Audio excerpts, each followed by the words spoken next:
সাজ্জাদ কুতুব রহমাতুল্লাহ আলাইহি বলেন, তিনটা কষ্টের পরে, তিনটা কারণের পরে যদি আপনি একটা কষ্ট সহ্য করতে পারেন দুনিয়ায়, মাস্ট বি, অবশ্যই এ দুনিয়া আখেরাত মিলে আপনাকে আল্লাহ 10 থেকে 70টা শান্তি ভোগ করাবে। বলেন তো কষ্ট সহ্য করা লাগবে কয়টা? না, 3টা বছর মানে বছরুন, এর আগে আলিফ লাম দিয়ে নির্দিষ্ট করে দিলে একটা। কয়টা? আবার বলছি, কষ্ট কয়টা, কারণ কয়টা? 3টা। বলেন বলেন। যে কোনো কারণে কষ্ট পাবেন, আপনি শান্তি পেয়ে যাবেন না। হাসিনাও তো কষ্ট পেয়েছিল যাওয়ার দিন, কি কান্না দেখেছি। আমার তো মনে হচ্ছিল স্বামী মরে গেল, ওভাবে কানে নাই। যাই হোক, কষ্ট পেয়েছে এই জন্য কেঁদেছে। এই মানুষের কষ্ট দেখে হাসতে নেই, তো কান্নাকাটি আপনিও করেন। যেহেতু সে কষ্ট পেয়েছে বলে কেঁদেছে, তার এই কষ্টের সাথে আল্লাহ 70টা সুখ বরাদ্দ করে রেখেছেন, এটা আপনি কোরআনে নেই। আমি এই জন্য 3টা কারণ পড়লাম তাফসিরে। 1 নম্বরে যদি আপনি দুনিয়াতে কষ্ট পেয়ে থাকেন আল্লাহর জন্যে, 2 নম্বরে আপনার কষ্ট যদি হয় রাসূলুল্লাহর জন্যে, 3 নম্বরে আপনার কষ্ট যদি হয় মানবতার জন্যে। বলেন তো, উনি যেদিন চলে যায় এই 3টার একটাও ছিল। ওনার কষ্ট আল্লাহর জন্য না, রাসূলুল্লাহর জন্যও না, মানবতার জন্য তো নাই। যদি মানবতার জন্য কষ্ট পেতেন তাহলে 2732 জন মানুষ মেরে ফেলতেন না। তাহলে মাস্ট বি, যেহেতু আল্লাহ ইন্না দিয়েছেন, এজন্য আমরা বিশ্বাস করি যারা দুনিয়াতে একটা কষ্ট আমরা সহ্য করেছি, কেউ আল্লাহর জন্যে, কেউ রাসূলুল্লাহর জন্যে, কেউ মানবতার জন্যে, দুনিয়া আখেরাতে অবশ্যই আল্লাহ 70টা করে শান্তি আমাদেরকে সামনে দিয়ে রেখেছেন। এটা অবশ্যই আপনি দুনিয়া আখেরাত মিলে পাবেনই, এজন্য আল্লাহ রিপিট করেছেন। এবার সিস্টেম অপর পৃষ্ঠায় দেখুন। আপনি যদি দুনিয়াতে একটা সুখ ভোগ করেন, এদিকে তাকান, আপনি যদি একটা সুখ দুনিয়াতে ভোগ করেন, আর এই সুখটা যদি হয় অবৈধ সুখ, এক একটা সুখের জন্য কমপক্ষে আপনাকে 70টা করে কষ্ট দুনিয়া আখেরাতে ভোগ করা লাগবে। সুখ কয়টা? আরো জোরে। সুখটাকে বৈধ না অবৈধ? আপনি যদি সুখটা বৈধভাবে ব্যবহার করেন, পৃথিবীতে ভোগ করে যান, আপনার জন্য 70টা অশান্তি, দুঃখ, কষ্ট না নেই।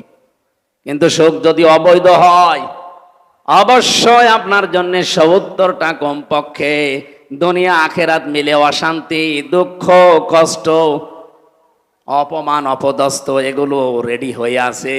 মাল উসরি ইসরা, একটার পর একটা পেতে থাকবেন। এই যে যারা পরকীয়া প্রেম করেন, এখানে সুখ নেই, এই কথা বলছেন না, শান্তি নেই। এই সুখটাকে বৈধ না অবৈধ? এই এক একটা অবৈধ সুখের জন্য আপনাকে 70টা করে অশান্তি ভোগ করা লাগবে।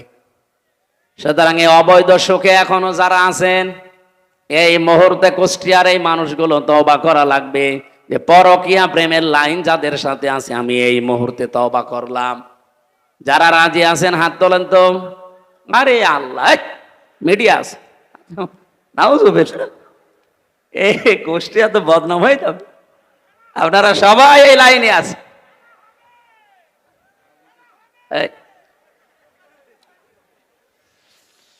কুষ্টিয়াবাসী, আমি হাসির জন্য বলি নাই, এই অবৈধ সুখে আমরা জানছি, দেখতে পাচ্ছি। আজ হাজার হাজার মানুষ মনে হচ্ছে 180 মাইল বেগে দৌড়াচ্ছেন। 2-3টা ছেলে মেয়ের মা, এরপরে উনি চলে যাচ্ছে আর একজনের সাথে। উনি অবশ্যই সুখ শান্তি সেখানে কিছু না কিছু পেয়েছেন। এক কথা বলছেন না কেন? আর ওই সুখটা কি অবৈধ না বৈধ? এরকম অবৈধ সুখে যারা আছেন, এখনই থামেন ওখানে, এক্ষুনি থেমে যান, ফুল স্টপ। নাই তো একটার জন্য দুনিয়া আখেরাত মিলে আপনি 70টা অশান্তি, দুঃখ, কষ্ট ভোগ করা লাগবে। এবার আমি বাস্তব একটা কথা বলছি, এদিকে তাকান। এই 15.5 বছরে যারা দায়িত্বে ছিলেন, বলেন তো এই ক্ষমতা কি বৈধ ছিল না অবৈধ? অবৈধ ছিল, তার বাস্তব প্রমাণ আমি নিজে। আমার 33 বছর এখন বয়স, 92-তে আমার জন্ম। 18 বছর থেকে যদি আমি ভোট দেওয়া আরম্ভ করতাম, 3 বার ভোট দিতে পারতাম, একবারও পারি নাই। একবার না জেলে ছিলাম, মাফ করে দিলাম, বাকি 2 বার বলেন, বাকি 2 বারও পারি নাই। তার মানে এই 3 টার্মে কোনো ভোট হয়নি। হয়নি তার প্রমাণ আপনাদের এখানে যিনি ছিল উনি এই কথা বলছেন এখানে। অথচ তারা কিন্তু সুখ পেয়েছে, শান্তি পেয়েছে। এই আমলা বাজারে কত সুখ তারা ভোগ করেছে। মেরপুর ভেড়ামারা মিলে কত সুখ তারা ভোগ করেছে। বলেন তো এই সুখ, এই শান্তিগুলো কি বৈধ না অবৈধ ছিল? তাহলে এক একটা অবৈধ সুখ ভোগ করেছেন যারা, সে যেই হোক, একটার জন্য কমপক্ষে 70টা করে অশান্তি আপনার জীবনে আল্লাহ দেবে। এরপরে আপনি চট করে ঢুকে পড়বেন। আপনি কি বোঝেন না হা করে আছেন? অনেকে দেখছি না, যেই বলে যে আমি চট করে আসতেছি, কিছু মানুষ পাগল হয়ে যায়, মনে হচ্ছে এখনই হয়ে যাবে। আরে ভাই, কোরআন শরীফের আয়াত, এক একটা সুখ যারা অবৈধ ভোগ করেছেন, 70টা অশান্তি আপনার জীবনে আল্লাহ দেবে। এরপরে তো চট করে আসবেন, এসে আপনি শান্তি পেয়ে যাবেন। তা আমরা কি ঘোড়ার ঘাস কাটছি? আমরা যে 15.5 বছরে এত কষ্ট পেলাম, এক একটা কষ্টে যদি 70টা শান্তি থাকে, তা আমাদের তো এখনো এত শান্তি হয়নি। এই কথা বলছেন না কেন? আর আমার যতটুকু বিশ্বাস এই বাংলার মানুষের উপরে, আমরা এই দেশে তখন পরিপূর্ণ সুখ পাবো, শান্তি পাবো, যখন 56,000 বর্গ মাইলে আল্লাহর কোরআন কায়েম হয়ে যাবে। এর আগে আমরা কি সুখী হতে পারি? আরো জোরে বলেন, পারি না। এই জন্যই আমরা চাচ্ছি জনাব আব্দুল গফুরের মতো যদি 300 এমপির ভেতরে 151 জন কোরআন বুকে নিয়ে এবার সংসদে ঢুকতে পারে, প্রথম অধিবেশনে যদি বলে মাননীয় স্পিকার আমরা নামাজের বিল চাই, উনি যদি বলেন হাত তোলেন, একবারে যদি আব্দুল গফুর সাহেবের মতো 151 জন হাত তুলে ফেলে, আল্লাহর কসম ওই দিনই নামাজ কায়েম হয়ে যাবে। 18 কোটি মানুষ নামাজ পড়তে বাধ্য। আপনি ভোট দিয়েছিলেন মাত্র আব্দুল গফুরকে একটা, ওই দিন যদি নামাজ কায়েম হয়ে যায়, 18 কোটি মানুষ নামাজ পড়বে বাংলার জমিনে। একটা ভোটের কারণে প্রতিদিন 18 কোটি মানুষের সওয়াব আপনি পাবেন। এটা আমি বানিয়ে বললাম না, মানে কোথায় আছে আন্দাজে? সূরা আন-নিসা 5 নম্বর পারার 10 নম্বর পৃষ্ঠার 10 নম্বর লাইনের 85 নম্বর আয়াতে আছে, মাইয়াশফা শাফাআতান হাসানাতান ইয়াকুল্লাহু নাসীবুম মিনহা ওয়া মাইয়াশফা শাফাআতান সাজ্জিয়াতান ইয়াকুল্লাহু কিফলুম মিনহা ওয়া কানা আল্লাহু আলা কুল্লি শাইইন মুকিতা। বলেন আমিন। আল্লাহ পাক বলেন, এই পৃথিবীতে কোনো মানুষ যদি একটা ভালো কাজে সুপারিশ করে, সাহায্য করে, ভোট দেয়, রায় দেয়, সমর্থন দেয়, পেছনে থাকে, এখানে 33টা অর্থ আছে। আপনি পেছনে থাকবেন, রায় দেবেন, সমর্থন জানাবেন, ভোট দিয়েছেন, যাই বলেন, একটা ভালো কাজ করে ওই লোকটা যে সওয়াব পাবে, আপনি শুধু সমর্থন জানিয়ে সেই সওয়াব পাবেন। উনি যেহেতু একটা ভোট নিয়ে আজকে আপনার দ্বারা এরকম 151 জন যদি সত্যি বাংলার জমিনে যেতে পারে সামনে, ওনারা প্রথম যে বলবে না যে আমরা বাবার আইন চাই, বলবে? ওনাকে বলবে যে আমরা ডাল খেতে চাই, আমরা বাবা খেতে চাই। কি বলবে সর্বপ্রথম? যে আমরা নামাজের বিল চাই, কারণ এইটাই তাদেরকে কোরআন জানিয়েছে, আল্লাযীনা ইম্মাক্কান্নাহুম ফিল আরদি আকামুস সালাহ। আমি যদি জমিনে শাসন ক্ষমতা আমার ইমানদার বান্দাদেরকে দেই, তারা সংসদের প্রথম অধিবেশনে নামাজের বিল পাশ করবে। আমি এই জন্যই বললাম, আপনি যদি এনারে বাদ দিয়ে মাগুরায় যিনি একজন আছে, এবার দেখে আসলাম, কালকে ছিলাম মাগুরাতে। ওনার নাম, এর আগে উনি ছিল বীরেন শিকদার। উনি যদি যায় প্রথমেই তো বলবে যে মাননীয় স্পিকার, আমরা নামাজের বিল চাই। কি কথা বলছেন এখন? উনি কে চাবে সেটা ওনার ব্যাপার, আর আমরা হালকা জানি। উনি জীবনেও এ কথা বলবে না যে আমরা নামাজের বিল চাই। নামাজের পরে আল্লাহ দিয়েছেন ওয়া তাবুজ যাকাত, তারা বলবে আমরা যাকাত ভিত্তিক অর্থনীতি কায়েম করতে চাই। যাকাত ভিত্তিক অর্থনীতি যদি কায়েম হয় এই দেশে, আল্লাহর কসম করে আপনাদেরকে আমি গ্যারান্টি দিতে পারি, এই কুষ্টিয়াতে যাকাতের শাড়ি বিতরণ করা লাগবে না। বাংলাদেশ জামাত ইসলামী কুষ্টিয়া জেলা শাখার পক্ষ থেকে বিভিন্ন জায়গায় আমরা দেখতে পাচ্ছি যারা অভাবী, যে মানুষগুলো অসচ্ছল, তাদের বাড়িতে কর্মসংস্থান তৈরি করার জন্য কেউ গরু, কেউ সেলাই মেশিন পর্যন্ত কিনে দিচ্ছে। এটা জেলা জামাতের পক্ষ থেকে কিন্তু অলরেডি সারা বাংলাদেশে চলছে। এটা কুষ্টিয়াও হয়েছে কয়েকদিন আগে, হয়নি স্যার? 2 দিন আগেই হয়েছে মনে হয়। যাকাত ভিত্তিক অর্থনীতি সত্যি যদি কায়েম হয়, বাংলাদেশের অন্যান্য যে ব্যাংকিং ব্যবস্থাগুলো সবগুলো ইসলামী ব্যাংকের আদলে চলবে। আমরা অনেকেই কিন্তু জানি না যে ইসলামী অর্থনীতি এটা যে ইবাদত, আমরা অনেকে জানিও না, মানিও না। ইসলামী অর্থনীতিতে প্রায় 28টা পয়েন্ট আছে। এখানে যদি প্রশ্ন করা হয়, আমার মনে হয় 8-10 জন বাদ দিয়ে অধিকাংশ মানুষ আমরা বলতেই পারবো না। অথচ আমাদের কাজ কারবার কিন্তু 180 মাইল বেগে চালাচ্ছি। কেউ যদি 1 টাকা পরিমাণে দুনিয়াতে সুদ খায়, সে মায়ের সাথে জেনা করে 33 বার। নাউজুবিল্লাহ বলে। কত হাজি সাহেব, কত আলেমকে পর্যন্ত আমরা দেখছি এরা ইসলামী ব্যাংকে কাজ কারবার করতে চায় না। ওরা করে সোনালী, রূপালী, চৈতালি ব্যাংক আছে, ওইটাও হবে। যত রকমের ব্যাংক আছে সব যদি যাকাত ভিত্তিক অর্থনীতি বাংলাদেশে কায়েম হয়, সব চলবে ইসলামী ব্যাংকের এই আদলে। ইসলামী ব্যাংক এখন পরিপূর্ণ পারছে না, তারপরও যে 28টা নিয়ম আছে আপনি দেখবেন। মিরপুরে ইসলামী ব্যাংক নেই? আপনি যে জিজ্ঞাসা করবেন মোশারাকা, মোদারাবা, মোরাবাহা, বায়ে সালাম, বায়ে ইস্তিসনা, বায়ে মুআজ্জাল, ওয়াহিদ, এরকম 28টা পেয়েছি আমি। আপনি সোনালীতে ওইটাই পাবেন, রূপালীতে ওইটা পাবেন, অগ্রণীতে ওইটা পাবেন, চৈতালিতে ওইটা পাবেন। সবগুলো এই নিয়মে চলবে, তখন পুরা অর্থনীতি হয়ে যাবে ইবাদত।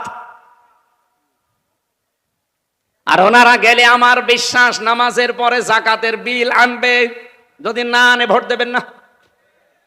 কে স্যার আনবেন না? আপনাকে আনা লাগবে। আল্লাযীনা ইম্মাক্কান্নাহুম ফিল আরদি আকামুস সালাতা ওয়া আতাবুজ যাকাত ওয়া আমারু বিল মা'রুফি ওয়া নাহাউ আনিল মুনকার। আইন পাশ করে করে তারা ভালো ভালো কাজগুলো জারি করে দেবে, আর অন্যায় যেগুলো আছে, যেগুলো আমাদের চর্ম চোখে দেখতে পাই, এই অন্যায়গুলো তারা আইন পাশ করে বন্ধ করে দেবে। আমি আজ হাদিস পড়েছিলাম, হাদিসের খুব অল্প ব্যাখ্যা বলছি। হযরতে আবু যর রাদিয়াল্লাহু তাআলা আনহু থেকে বর্ণিত, বিশ্বনবী জানিয়েছেন, মানিদ্দাআ মা লাইসা লাহু ফালাইসা মিন্না ওয়ালিয়াতাবাওয়া মাকআদাহু মিনান নার। মুসলিম শরীফের হাদিস। আল্লাহর নবী জানিয়েছেন, এই পৃথিবীতে যেই জিনিস তোমার না, ওই জিনিস যদি নিজের দখলে নিয়ে নাও, আবার তাকান, যেই জিনিস আপনার না, আপনি মালিক না, জোর করে জবরদস্তি করে কোনো কায়দায় যদি নিজের দখলে ওইটা নিয়ে নেন, যখনই ওইটা নিয়ে নেবেন সঙ্গে সঙ্গে আপনি নবীর উম্মত থেকে খারিজ হয়ে যাবেন। কি বললাম আপনি টের পাচ্ছেন? ফালাইসা মিন্না, সঙ্গে সঙ্গে আপনি নবীর উম্মত থেকে বের হয়ে গেছেন। এই হাদিসের প্রথম অংশটা একটু বাংলাদেশের সাথে মিলান। হ্যাঁ, এদিকে তাকান। বলেন আপনি, হাদিসটা যদি আমরা 100% বিশ্বাস করি, 100% মানার দরকার নেই? এক কথা বলছেন না কেন? আগস্টের 5 তারিখের পরে আমরা বহু মানুষকে দেখলাম, যে জিনিস যার না, জোর করে জবরদস্তি করে সে চাঁদাবাজি করে হোক, ছিনতাই করে হোক, নিজের দখলে নিয়ে নিয়েছে। না কুষ্টিয়া শুরু হয়নি? হয়নি মানে আপনি বিভিন্ন ঘাটে যান, বিভিন্ন হাটে যান, স্ট্যান্ডে যান, কত কিছু মানুষ দখল করে নিজের আয়ত্তে নিয়ে নিয়েছে, অথচ ওই জিনিসের মালিক সে না।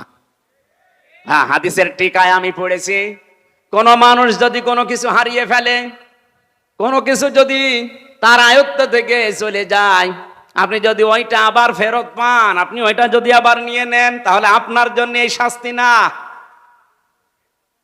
কথা বুঝেছেন? না না, বোঝেননি। কি বুঝেছেন বলেন তো দেখি?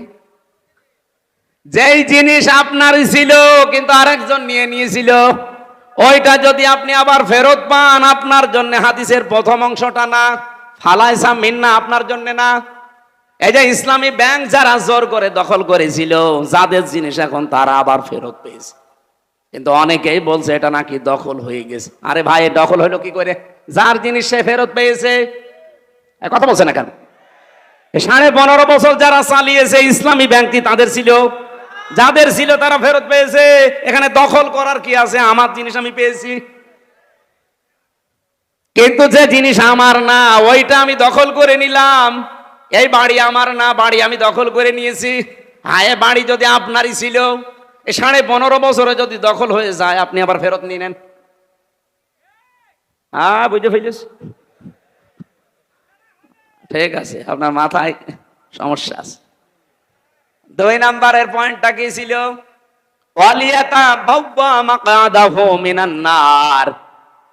সে যেন জাহান্নামে নিজের একটা স্থান তৈরি করে নিল। বলেন নাউজুবিল্লাহ। এটা হয়তো বাংলাদেশের জন্য হবে না, অন্য দেশের জন্য হচ্ছে। এই যে ভারতে আমাদের বাপ দাদারা যারা পূর্বপুরুষ, তারা হাজার হাজার বিঘা জমি জায়গা মাদ্রাসার নামে, মসজিদের নামে, খানকার নামে বিভিন্ন জায়গায় তারা ওয়াকফ করে দিয়েছিল। কিন্তু উগ্রপন্থী এই হিন্দুরা, সব হিন্দু না, উগ্রপন্থী যারা জঙ্গি সন্ত্রাসী, মোদির মরিদ যারা, তারা যে ওয়াকফ আইন বাতিল, একটা অবৈধ আইন তৈরি করে সব এখন তারা কিন্তু দখলে নিয়ে নিচ্ছে। সুতরাং হাদিস অনুযায়ী বলতে পারি এই উগ্রপন্থী হিন্দুরা সব জাহান্নামে, ইহুদিরা এখন তাদেরকে এই দেশ থেকে তাড়িয়ে দিচ্ছে। যে জিনিস আপনার না, আপনি জোর করে নিজের দখলে নেবেন। আপনি বিশ্বাস করতে পারেন, আপনি ইহুদি দাবি করেন, নাসারা দাবি করেন, আহলে কিতাব দাবি করেন, যাই করেন, আপনি জাহান্নামী। এই হাদিস আমি বানালাম, বলেন বলেন। সুতরাং এই বাংলাদেশে যে জিনিস যার ছিল না, যদি জোর করে কেউ দখল করে নিয়ে থাকেন, ওইটা ফেরত দেওয়া লাগবে। কথা বলছেন না কেন? ও যদি ফেরত না দেয়, ও কি নবীর উম্মত আছে? ও নামাজি হতে পারে, রোজাদার হতে পারে, ও হজ করতে পারে, কিন্তু নবীর উম্মত নেই। এই জন্য বক্তব্যের মাঝে ফা আছে, ফালাইসা মিন্না, ও আমার উম্মত নেই। আগস্টের 5 তারিখের পর থেকে এই 8.5 মাসে বাংলাদেশে বহু মানুষ আমরা দেখতে পাচ্ছি নবীর উম্মত থেকে বের হয়ে গেছে। কুষ্টিয়াতেও যারা বের হয়ে গেছেন তারা আবার ফেরত আসেন। যার যারটা নিয়েছিলেন অবৈধভাবে, ওকে ফেরত দিয়ে দেন। আমি কথা বোঝাতে পেরেছি ভাই? এটা আমার নিজের জেলা, একটু মায়া মহাব্বত আপনাদের প্রতি বেশি আছে। আপনি জাহান্নামের সিট বুক করে রাখবেন আর আমি দাঁড়িয়ে দাঁড়িয়ে দেখবো? সুতরাং আপনাকে আহ্বান জানাচ্ছি, অবশ্যই আমলটা শুরু করেন। যার যেটা নিয়েছিলেন, যদি ওটা আপনার না থাকে, আপনার যদি থেকে থাকে, আপনি আবার ফেরত নিয়েছেন, অসুবিধা নেই। কিন্তু আপনার নিজের না, আপনি জোর করে নিজের আয়ত্তে নিয়ে নিলেন। কত মানুষ এখনো এই কাজ চালিয়ে যাচ্ছে বিভিন্ন জায়গায়। এ জেলায় যদি এখনো শুরু না হয়, মেহেরপুরে হয়েছে, চুয়াডাঙ্গায় হয়েছে। আল্লাহর ওলি তো সবই বুঝে ফেলছে, আলহামদুলিল্লাহ। এইরকম শ্রোতা থাকলে তো ওয়াজ করে মজা পেতাম। সব বুঝে ফেলছে, আর আমরা অনেকে এখনো কিছুই বুঝি নাই। হ্যাঁ, দেখেন এখানে অনেক মানুষ বসে আছে, বলছে হুজুর আমি এখনো কিছু বুঝি নাই। এদিকে আসেন, আসে। আপনাকে বুখারী শরীফ দিয়ে, মুসলিম শরীফ দিয়ে, কোরআন শরীফ দিয়ে হবে না। কি শরীফ লাগবে? বাকারি শরীফ লাগবে। আমি সহ যারা এখানে এসেছি, রেকর্ড হচ্ছে সারা দুনিয়ায়, যেখানে ছড়াচ্ছে, আমরা যেন এই হাদিসের উপরে আমল করতে পারি। যে আশার সঞ্চার করেছিলাম যে একটা দুঃখ কষ্ট যদি আমরা সহ্য করি তিনটা কারণে মাস্ট বি আমাদের সামনে আল্লাহ ৭০টা শান্তি অপেক্ষা করাচ্ছে। আর যারা অবৈধ শান্তি পেয়েছিলেন একটা, এই এরে একটু বাড়ি পাঠান অথবা মুখ ধরে রাখবেন, কথা বলবেন না।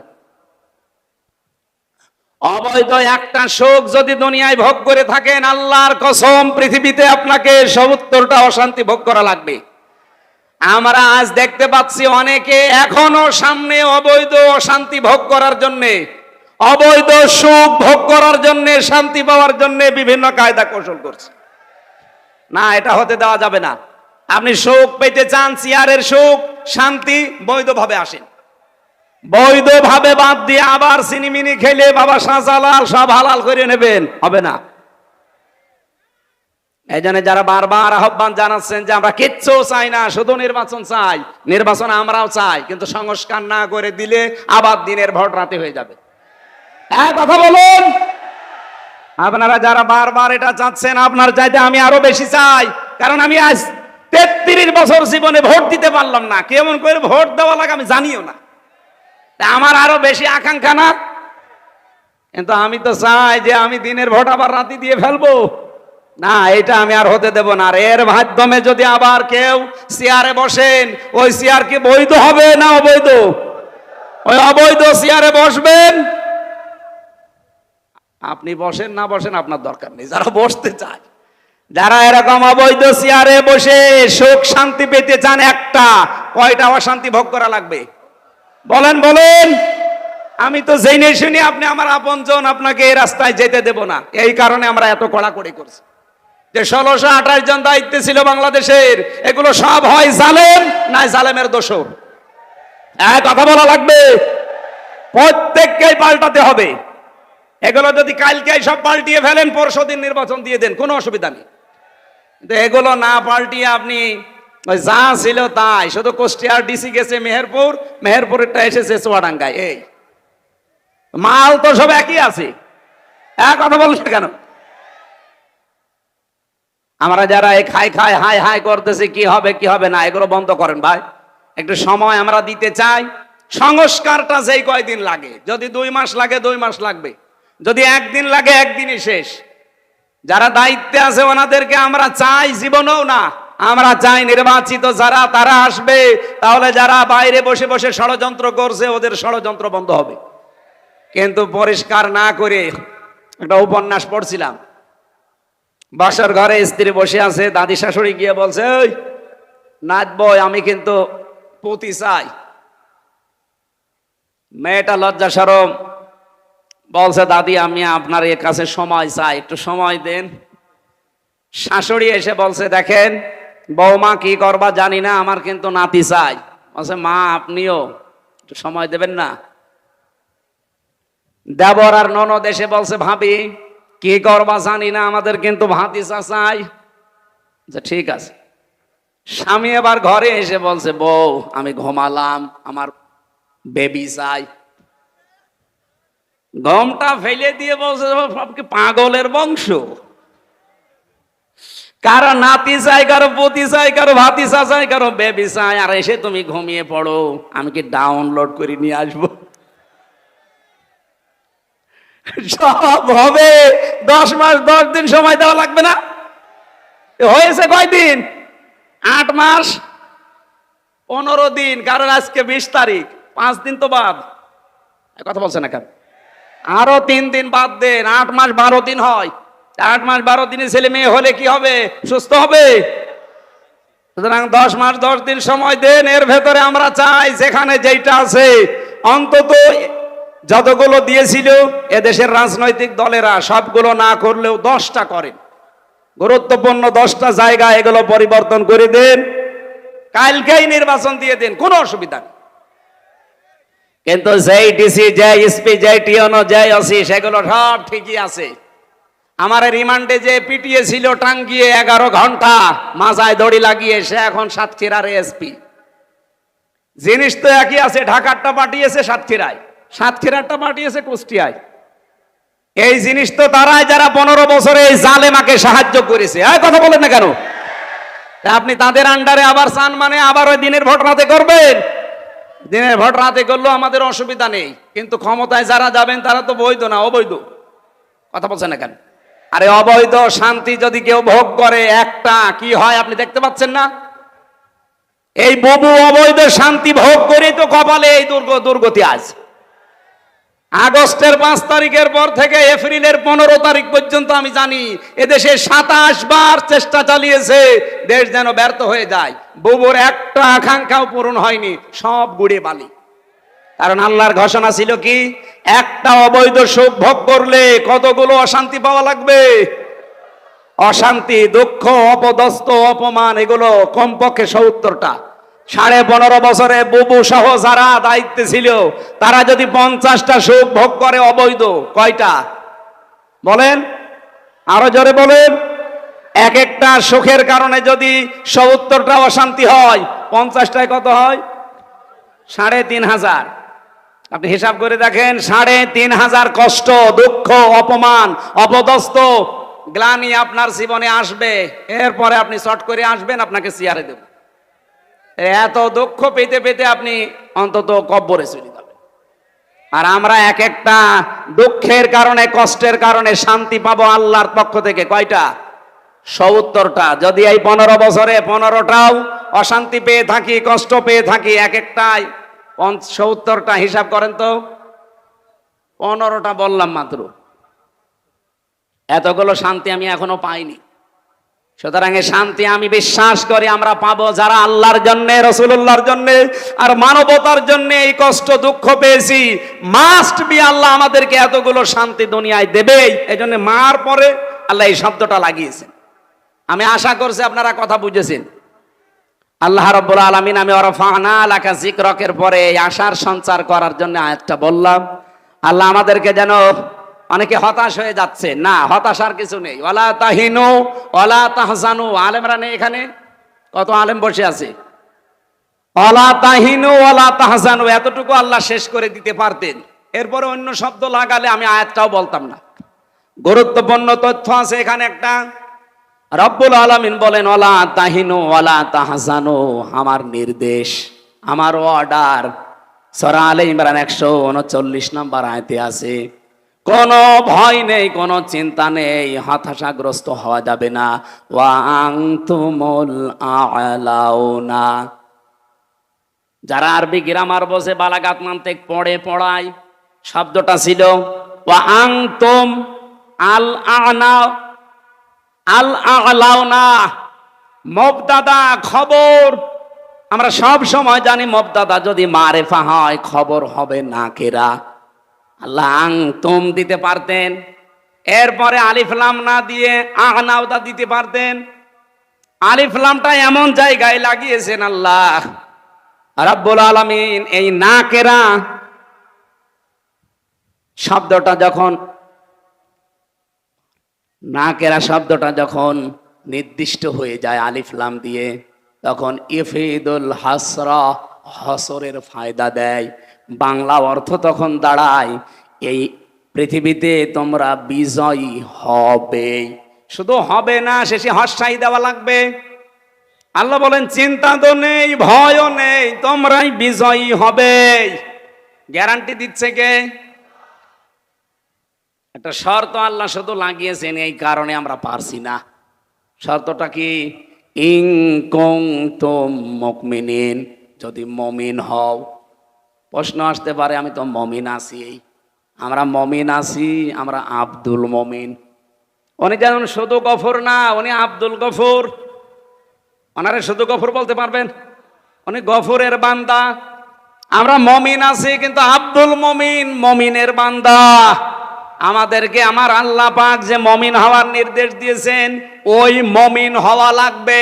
তাহলে আল্লাহর ঘোষণা অক্ষরে অক্ষরে আল্লাহ পালন করবে। আর সেই সংক্রান্ত একটা আয়াতি আমি কোরআন থেকে পড়লাম, সূরা বাকারা 208 নম্বর আয়াত। এইদিকে তাকান, 6666টা আয়াত আছে কোরআনে কারিম, এটা প্রসিদ্ধ। 6236টা আয়াত, এটা বিশুদ্ধ। আপনি যেটাই ধরবেন সেটাই সঠিক আছে।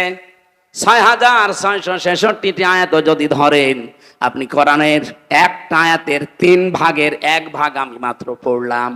ইয়া আইয়ুহাল্লাযীনা আমানু উদখুলু ফিস-সিলমি কাফা।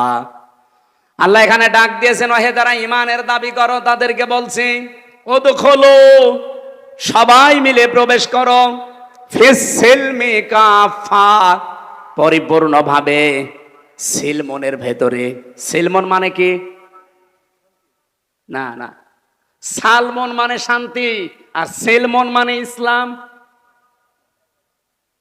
একে জবাব দিল কে? মানে কি আলেম? শব্দের অর্থ জানে না, আন্দাজে জবাব দেয় কেন? এখানে আলেম বসে আছেন। সেলমন আর সালমন শব্দ দুইটা কিন্তু আলাদা। সালমন মানে শান্তি, সালমন মানে, আর সেলমন মানে, আল্লাহ সেলমন দিয়েছেন, উদখুলু ফিস-সিলমি কাফা।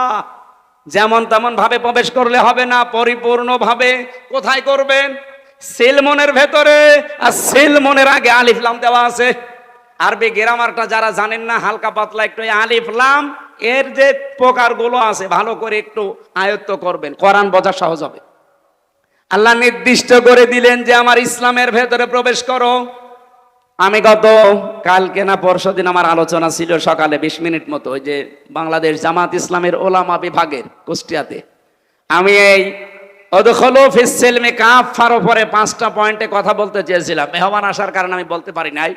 আমি এটা এখন রিপিট করছি, আর একটু বিস্তারিত ব্যাখ্যা করতে চাই। যেহেতু আমাদের চিন্তা নেই, ভয় নেই, বিজয়ী হবই, হব না শুধু হবই যদি আমরা মুমিন হতে পারি। আর মুমিন হতে হলে আল্লাহ মুমিনদেরকে ডাক দিয়েছেন যে ইসলামের ভেতরে পরিপূর্ণভাবে প্রবেশ করো। আমরা যে ইসলামে পরিপূর্ণভাবে প্রবেশ করেছি তার প্রমাণ কি? আপনাকে যদি বলা হয় ইসলামে প্রবেশ করেন, আমি বলি করেছি না।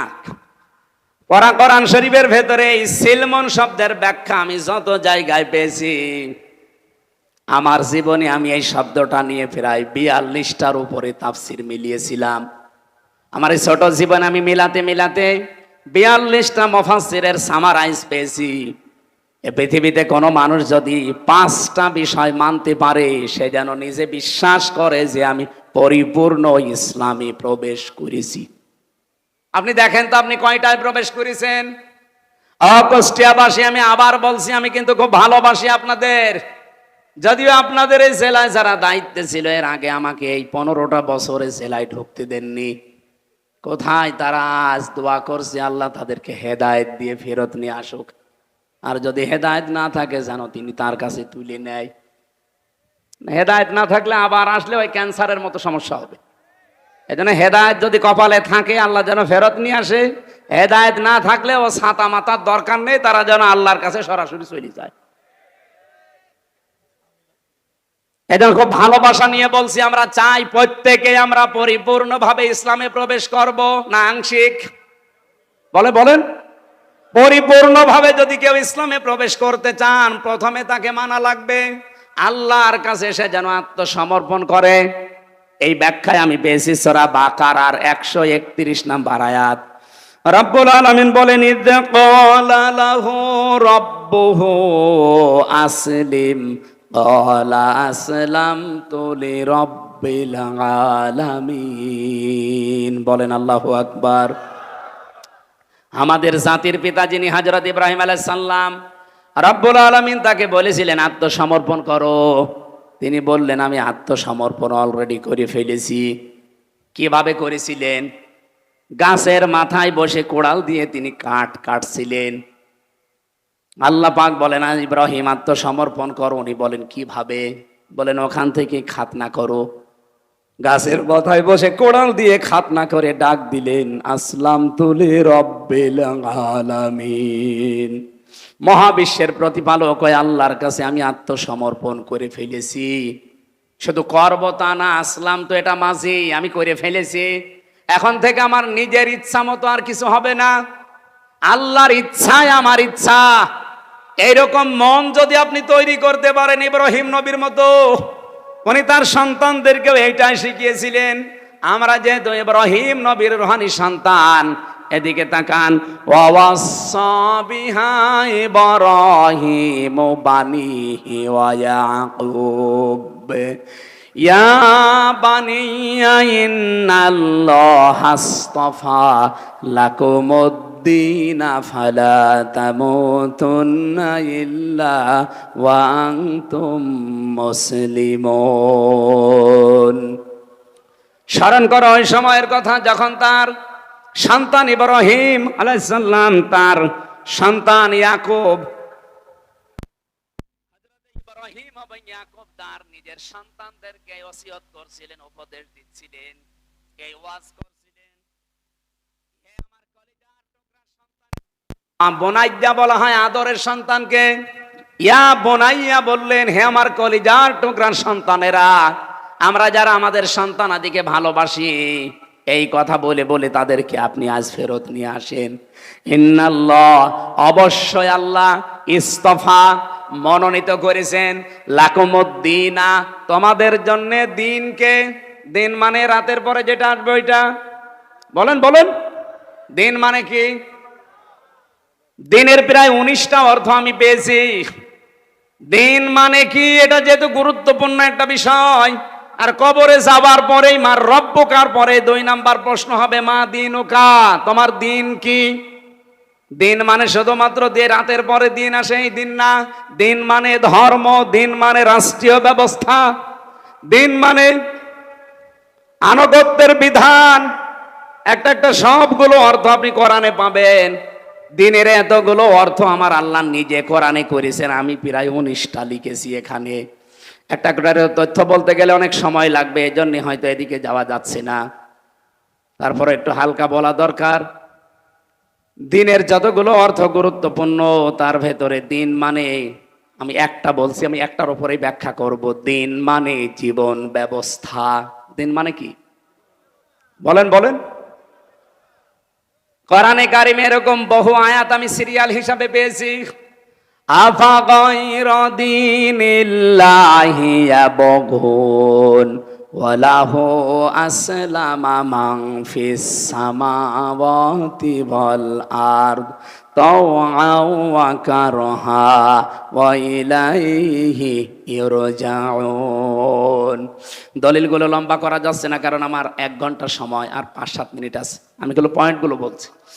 হযরত ইব্রাহিম এবং ইয়াকুব নবী তাদের সন্তানদেরকে যেটা বলেছিলেন, এটা শুধু সন্তানদের জন্য খাস না, যেহেতু কুম শব্দটা আছে, এজন্য এর ভেতরে আমরা দুনিয়ায় যত মানুষ ইব্রাহিমের সন্তান তারা আছি না নেই। তার মানে ওই আদেশটা, ওই নির্দেশটা, ওই উপদেশটা ইব্রাহিম নবী আমাদেরকেও দিয়েছিলেন। হে আমাদের কলিজার টুকরা সন্তানেরা, অবশ্যই তোমাদের জন্য আল্লাহ মনোনীত করেছে একটা দিন।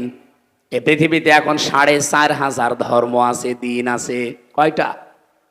আমার খুতবা যারা শুনেছেন, প্রথম খুতবা কি ছিল? আনাশহাদু আন্না মুহাম্মাদান আবদুহু ওয়া রাসূলুহুল মাবউসু ফিনা বিল হুদা ওয়া দীনিল হাক্কি লিইযহিরাহু আলাল আদিয়ান। আমরা সাক্ষ্য দিচ্ছি মুহাম্মদুর রাসূলুল্লাহ, যাকে আল্লাহ এই দুনিয়াতে সত্য দিন দিয়ে হেদায়েত সহকারে পাঠিয়েছিলেন। কেন? লিইযহিরাহু আলাদ দীনি কুল্লিহি, লিইযহিরাহু আলাদ দীনি আলাল আদিয়ান। দুনিয়ায় যত দিন আছে, আর আমি এই আলাল আদিয়ান শব্দটা ব্যাখ্যা করতে গিয়ে পেয়েছি তামাম দুনিয়াতে এখন দিন আছে, ধর্ম আছে 4,500। 4,500 ধর্মের ভেতরে আল্লাহর কাছে পছন্দনীয়, মনোনীত একটাই ধর্ম, একটাই দিন, একটাই জীবন ব্যবস্থা, তার নাম ইসলাম। ইন্নাদ-দীনা ইনদাল্লাহিল, আরো জোরে বলুন, আমাই ইয়াবতাগি গায়রাল ইসলাম দীনান ফালা ইউকবাল মিন। এইজন্য আমাদেরকে ও নির্দেশ দিচ্ছেন আমাদের বাবা ইব্রাহিম নবী, যে পৃথিবীতে তোমাদের জন্য আল্লাহ মনোনীত করেছেন, পছন্দ করেছেন, ইস্তফা, আল্লাহ নির্বাচিত করেই দিয়েছেন একটা দিনকে। সুতরাং সেই দিনের ভেতরে পরিপূর্ণভাবে দাখিল হতে হলে ফালা তামুতুন্না, মরবানা ইল্লা ওয়া আনতুম মুসলিমুন, যতক্ষণ মুসলমান না হও। ইসলামের ভেতরে প্রবেশ করার প্রথম যে টার্গেটটা বললাম, আত্মসমর্পণকারী হওয়া লাগবে। এই ময়দানে যারা এসেছেন, যারা শুনতে পাচ্ছেন, সিদ্ধান্ত নিয়ে ফেলেন, আমি ইসলামে পরিপূর্ণ প্রবেশ করতে চাই। এখন থেকে আমার মন মতো আর কোনো কথা কাজ হবে, আল্লাহর যেটা নির্দেশ ওইটাই আমার নির্দেশ, আল্লাহর যেটা চাওয়া ওইটাই আমার চাওয়া। এর নাম আত্মসমর্পণ। 2 নম্বরে, এখন দলিলগুলো এত লম্বা করা যাচ্ছে না, 2 নম্বরে পেয়েছি ইখলাস। আপনার ইখলাস লাগবে। নবীকে আল্লাহ আদেশ দিয়েছেন, ওমা উমিরু ইল্লা লিয়াবুদুল্লাহা মুখলিসিনা লাহুদ্দিন। 3 নম্বরে আপনার লাগবে শুধু ইখলাস হলে হবে না, আকীদা বিশুদ্ধ করা লাগবে। আমার মা বোনেরা যারা বসে আছেন, বহু মা বোনের আকীদার ভেতরে সমস্যা আছে। সন্তান যখন একটু দেরি করে হয় তখন তাদের আকীদা পাল্টিয়ে যায়, আল্লাহর প্রতি আর বিশ্বাস আকীদা থাকে না, তখন তাদের বিশ্বাস ভরসা আকীদা হয়ে যায় বিভিন্ন পীর ফকিরের উপরে। কবরে যায়, মাজারে যায়, তাবিজ নেয়, কত জায়গায় তারা দৌড়াচ্ছে সন্তানের ওসিলা করে। অথচ আমাদের জাতির পিতা হযরত ইব্রাহিম আলাইহিস সালাম প্রায় 85 বছর পর্যন্ত বিয়ের পরে তার সন্তান হয়নি। কোন দিন তিনি কোন মাজারে গিয়েছেন, কোন কবরে, কোন পীরের কাছে? বলুন। মুসলমান মেয়েদের ভেতরে এখন বিশ্বাস পাল্টিয়ে যাচ্ছে, এরা তাবিজ ছাড়া কিছু বুঝতে চায় না। সেদিন বগুড়াতে এক লোক এসে আমারে বলছে, হুজুর আপেল পড়ে দেন। আমি সূরা ফাতিহা পড়ে ফু দিলাম। আমার কানের কাছে মুখ নিয়ে বলছে, হুজুর এমন ভাবে আপেল পড়বেন যেন ছেলে হয়। আপেল দিলাম ফেলে, আপেল কই ফেলে দিয়েছে কেন? আরে ভাই, আপেল পড়ে যদি ছেলে হয় তো আমার ম্যাডামের 3টা মেয়ে হইতো না, আমি শুধু ম্যাডামরে আপেল খাওয়াতাম। আপনি এসেছেন আমার কাছে আপেল পড়া নিয়ে ছেলে হওয়ার জন্য, আমি কি বসে থাকতাম? সম্মানিত মা বোনেরা, আকীদা সাফ করা লাগবে। এই বাংলাদেশে পুরুষদের ভেতরে এখন একটা আকীদা বদ্ধমূল হয়ে আছে যে ক্ষমতায় মনে হয় জনগণ দিতে পারে। এই আকীদা নেই আমাদের, এই বিশ্বাস আমাদের অনেকের নেই। আপনি মুশরিক, ইসলামে এখনো পরিপূর্ণ আসতে পারেননি, কারণ আকীদা সাফ করা লাগবে আপনাকে। আল্লাহ যেটা পারে ওইটা অন্য কেউ পৃথিবীতে পারে। বলেন বলেন। আমেরিকা পারতে পারে, রাশিয়া পারতে পারে, ভারত পারবে। অনেকে তো বিভিন্ন দিকে দৌড়াচ্ছে এই কারণে না। আকীদা সাফ করেন। ইসলামে যদি পরিপূর্ণ প্রবেশ করতে চান, আল্লাহ যেটা পারে ওইটা অন্য কেউ, আরো জোরে বলেন, অন্য কেউ। এই পৃথিবীতে আল্লাহ আইন তৈরি করতে পারে শুধু তুমি একা, আর কেউ পারে না। সূরা আলে ইমরান 164 54 নাম্বার আয়াতে আছে, মাঝের অংশে 4 নাম্বার পারা 9 নাম্বার পৃষ্ঠা 3 নাম্বার লাইনে আছে। সুতরাং আল্লাহর আইন বাদ দিয়ে অন্য কারো আইন যারা প্রতিষ্ঠা করার চেষ্টা করেন, বিশ্বাস করেন, আপনি মুশরিক হয়ে গেছেন, আপনি শিরিক করছেন। এ বাংলাদেশে এই পার্সেন্টেজ পাওয়া যাবে না। আল্লাহ তো আল্লাহ আমাদেরকে হেফাজত করুন, বলেন আমিন। 4 নাম্বারে, ইসলামে প্রবেশ করতে হলে আপনাকে উন্নত চরিত্রের অধিকারী হওয়া লাগবে। এই পৃথিবীতে প্রত্যেকের চরিত্র, আমরা অনেকের চরিত্র দেখেছি, সামনে অনেকে দেখতে পাবো। উন্নত চরিত্র বানাতে হলে একমাত্র ব্যক্তি আছে, মুহাম্মাদুর, আরো জোরে বলেন মুহাম্মাদুর। তার 63 বছর, বিশেষ করে 40 থেকে 63, এই 23 বছরের 1 সেকেন্ডও আপনি বাদ দিতে পারবেন না। অনুসরণ করলে এগুলো অনুসরণ করা লাগবে।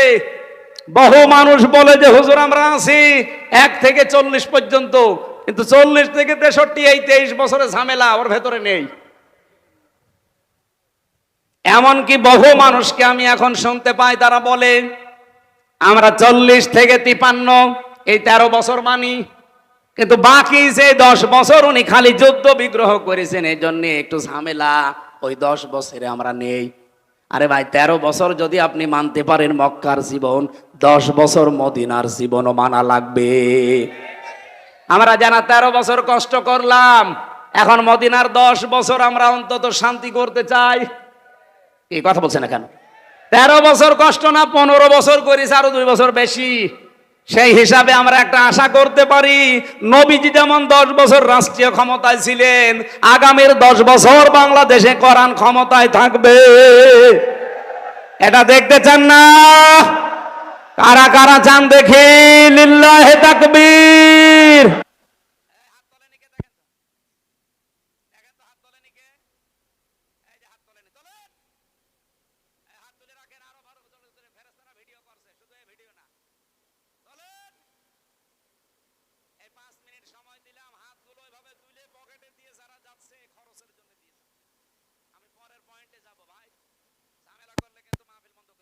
যাচ্ছে তাড়াতাড়ি যান, খুব তাড়াতাড়ি হাত তুলে রাখবেন। ওরা গেলে ভেড়ে যা আছে খালি ভাড়া বাদ দিয়ে দেবেন। আরে যে স্টেজেও নেন, চেয়ার দিয়েছেন, এনাদের কাছে নেবেন না?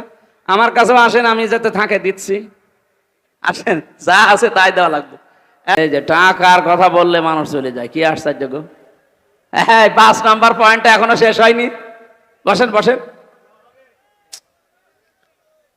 আমরা উদখুলু ফিস সিলমি কাফা, ইসলামে পরিপূর্ণ প্রবেশ করতে চাই। সারা জীবন এটা শুনেছি, ইসলামে প্রবেশ করো, ইসলামে প্রবেশ করো। তো কিভাবে পরিপূর্ণ প্রবেশ করতে হয়? এই 5টা বিষয় আপনার জীবনে থাকা লাগবে। আপনি আত্মসমর্পণকারী হবে ইসলামের কাছে।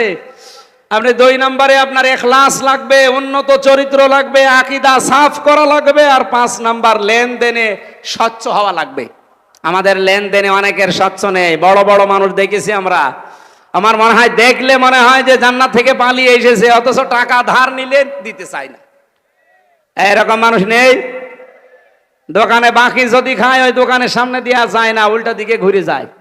লেনদেনে স্বচ্ছ থাকবেন। এই 5টা বিষয় যখন দেখবেন পরিপূর্ণ আপনি মানতেছেন, আপনি মনে করবেন যে আমি ইসলামে পরিপূর্ণ প্রবেশ করেছি। সম্মানিত মা বোনেরা, আপনাদের জন্য একটাই মাত্র ওয়াজ করছি। খাদিজাতুল কুবরা রাদিয়াল্লাহু তাআলা আনহা আপনার আদর্শ। আমি তার জীবনী নিয়ে বই লিখেছি, 6 জন আদর্শ নারী নিয়ে। আপনার স্বামীর কাছে আমরা দিয়ে দিচ্ছি, স্বামীর কাছে, মেয়ের কাছে, অথবা ছেলেকে পাঠিয়ে দিন, ছোট ছোট বাচ্চাদের গাড়ি থেকে নিয়ে যেন পুরাটা পড়বেন। 120 পৃষ্ঠা লিখেছি মেয়েদের জীবন নিয়ে।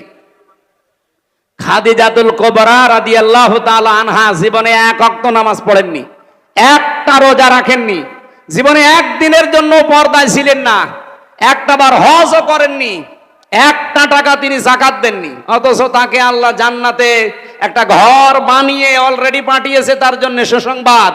আর আল্লাহ নিজে এই মহিলাকে সালাম পাঠিয়েছে। তার পুরা জীবন আমি পড়ে একটা কারণ পেয়েছি, জীবনে কোনো দিন একটা দিনের জন্য তিনি স্বামীর মনে দুঃখ দেননি। এখানে যারা আমরা আছি, একটা স্বামী হাত তুলতে পারবেন যে জীবনে আমার বউ একদিনের জন্য আমাকে কোনোদিন দুঃখ দেয়নি? হাত তোলেন তো দেখি। না, একজনও নেই। এই যে মুরব্বী, মুরব্বী সভাপতি হাত তুলতে পারছে না। কিসের ওয়াজ করছি? কেউ পারলাম না আমরা। এটা যদি উল্টিয়ে বলা হয়, মেয়েরা যদি বলে একটু স্বামীকে জিজ্ঞাসা করেন তো, জীবনে আমাকে কোনোদিন একদিনের জন্য দুঃখ দেয়নি, এরকম স্বামী আছে কিনা? পাওয়া যাবে? না না, নেই। একদিন 10টা করে দুঃখ দেওয়া হচ্ছে। মেয়েরা, আমি সময় বেশি নিয়ে ফেলেছি আজকে, আমি 1 ঘন্টা 10 মিনিট হয়ে গেছে। এত বেশি বিস্তারিত যেতে চাচ্ছি না, কারণ কালকে আমার অনুষ্ঠান আছে অনেক দূরে। দিনের বেলা একটা, রাতে একটা, সাতক্ষীরা। এই গাড়িতে আপনাদের লিখিত বই পাওয়া যায়। আমি জেলখানায় বসে লিখেছিলাম হালকা হালকা, ওগুলো বাইরে এসে পাবলিশ করেছি। দাম্পত্য জীবনের কলহ এবং তার সমাধান কি করে করা লাগে, মেয়েদের আদর্শ কারা, এই 2টা বই আছে। ছেলের জন্য একটা, মেয়ের জন্য একটা। ওটা আশা করছি যাওয়ার সময় নিয়ে যাবেন। আপনার ছেলেকে, স্বামীকে পাঠিয়ে দেন স্টেজের কাছে। মোহাম্মদপুর কোন জেলা? ও, গাংনী। গাংনীতে ওই যে মোশাররফ চেয়ারম্যান সাহেব নিয়েছে। হ্যাঁ হ্যাঁ, এই যে গাংনী পাশে, গাংনীতে ওই মোহাম্মদপুরে আমার মাহফিল আছে। রাত 8টা, 8:30টায় উঠে পড়বো আমি। এশার নামাজ পড়ে উঠবো, যতক্ষণ পারি চালাবো 1-1.5 ঘন্টা ইনশাল্লাহ। আল্লাহুম্মা আমিন।